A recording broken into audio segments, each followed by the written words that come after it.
Ephesians 4 verse 26 and 27. Be angry and yet do not sin.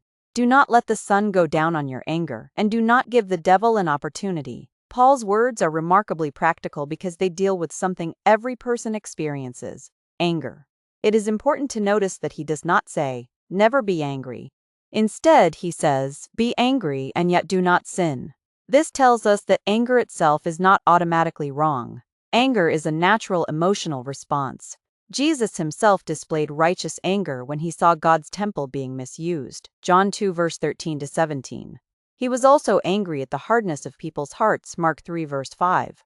There is a kind of anger that reflects God's heart against injustice and sin. The danger is not the emotion itself but what we choose to do with it. Anger can quickly become sinful when it leads to hateful words, revenge, bitterness, or actions that dishonor God. We often say things in a moment of anger that we wish we could take back. Relationships have been broken because someone allowed temporary anger to become permanent resentment. This passage is incredibly relevant in today's world. We live in a culture where outrage spreads instantly. Social media encourages quick reactions instead of thoughtful responses. People argue over politics, faith, family issues, or even complete strangers online. It is easy to become offended, and even easier to stay offended. Paul gives believers a different way to respond. He continues by saying, do not let the sun go down on your anger. Paul is emphasizing that anger should never be allowed to settle into our hearts. The longer it remains, the more damage it causes. Unresolved anger often grows into bitterness, and bitterness slowly affects every part of our lives. It steals our joy, damages our relationships, clouds our judgment, and can even affect our physical and emotional well-being. This does not mean every disagreement must be solved before bedtime. Some situations require time, wisdom, and careful conversations. Rather, Paul teaches that we should not hold on to anger or nurture it. Instead of replaying painful conversations over and over, we should bring our hurt to God, seek forgiveness where needed, and pursue peace whenever possible.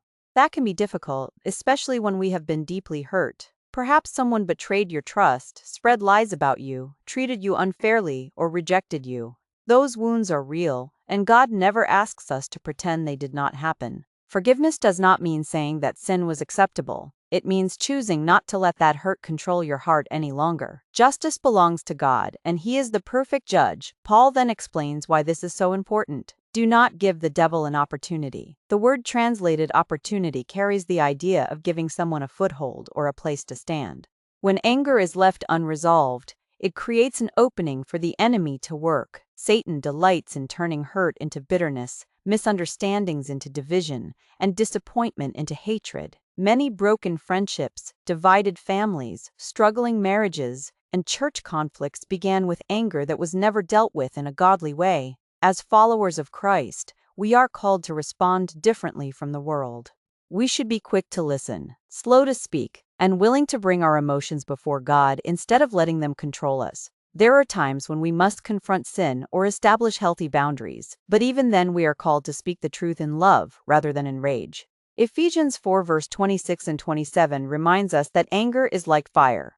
When kept under God's control, it can motivate us to stand for what is right. Left unchecked, it can burn everything around us. Every day we have a choice. We can feed our anger until it becomes bitterness, or we can surrender it to Christ, allowing Him to replace resentment with peace, wisdom, and grace.